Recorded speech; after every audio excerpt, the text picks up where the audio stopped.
Alright, I'm here to show you how to find the equation of a perpendicular bisector in two different ways. One, without using a graph at all, and then the second way would be a little bit easier by looking at the graph. So how do you find the equation of a perpendicular bisector? Well, you need two ingredients for your perpendicular bisector. You need a bisector, which means it passes through the midpoint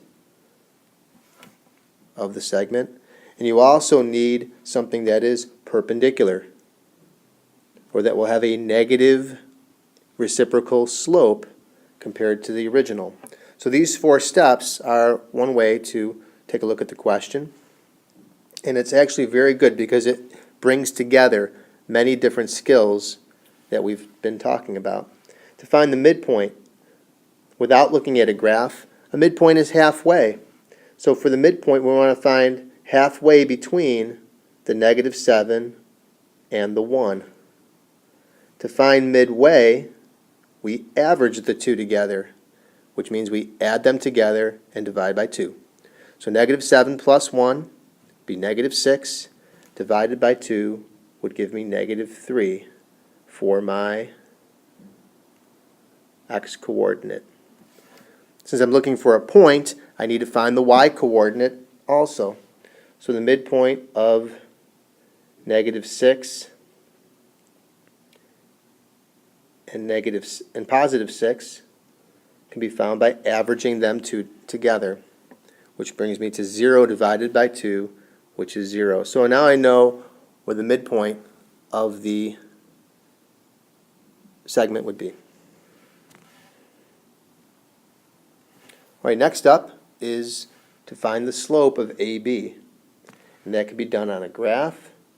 It can be done by using the equation for the slope of a line. You could also get it by just thinking about the change in the y divided by the change in the x. So however you figure it out, you'll end up getting the same answer. Subtracting the y's, 6 minus -6 brings me a total of 12. And subtracting the x's, 1 minus -7, gives me a positive 8. If I reduce that fraction, it becomes a little bit easier for me to work with. I can divide the top and bottom by 4 to give me 3/2 as the slope of the segment AB. That's not the slope we need. We need the slope that's going to be perpendicular to AB, which means we need to take the slope we just found and flip it and change its sign. That would bring me to a slope that is -2/3. We're going to use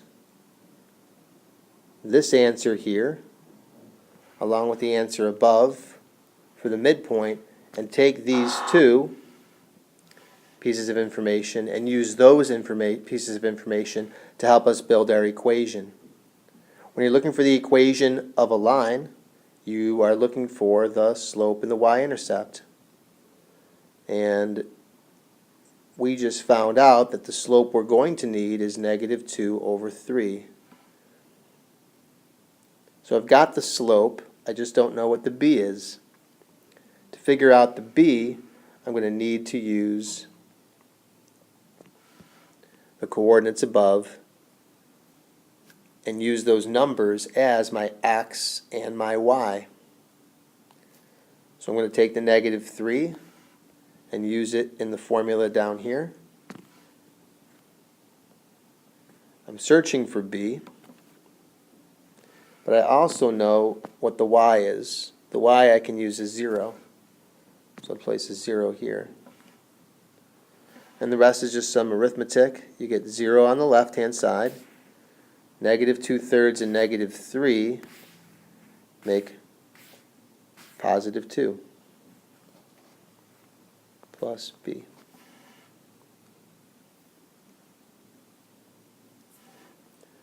Subtracting 2 tells me what b has to be. b has to be -2. Now I can finish the question. I know the y-intercept and I know the slope. I can put those two together to build my final answer, which would be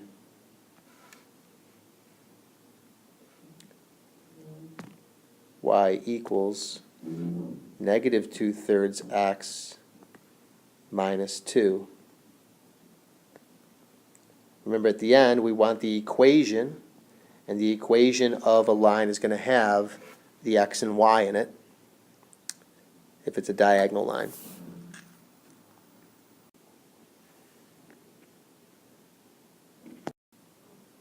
Alright, here's the same question again, but with using a sheet of graph paper to help you find all the information you need. It's the same exact question that I just did.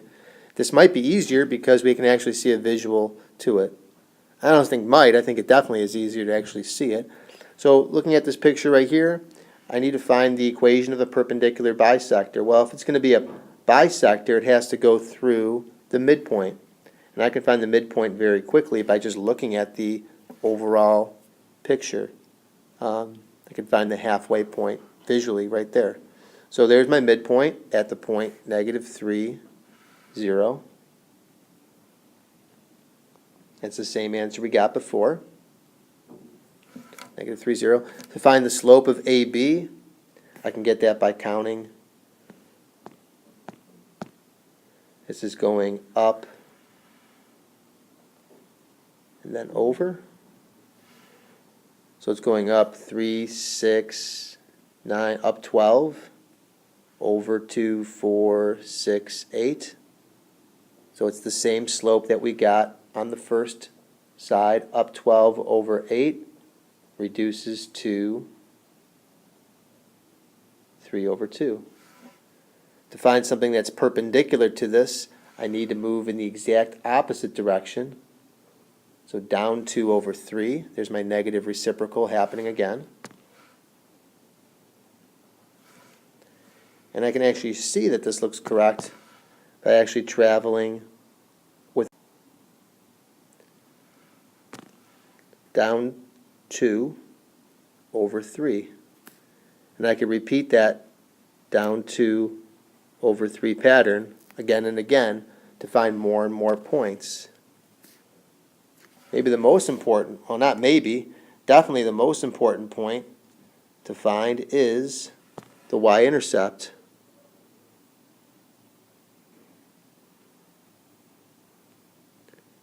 The y-intercept is where it crosses the y-axis, which is 2. So I know what the y-intercept of that red line has to be. It's 2. Putting together the two pieces of information, I can find the equation of the line. The slope of that red line is down 2 over 3, and the y-intercept is, whoops, -2. So plus -2 or just -2. Same answer we had on the first slide, and better than that, we can also look at the picture and know that we're doing a good job because these angles here, these 4 angles here, look like they're worth 90 degrees. All right, continue to push really hard. You know, coming in for extra help is a good thing. These videos are very, very helpful. If you watch this video, you could write at the end of your test, let's just say a code word, Holly. That's the name of my dog. And if you write her name down on your test paper, then I'll know that you watched this video and that you're actually trying to do the things that I ask you to do.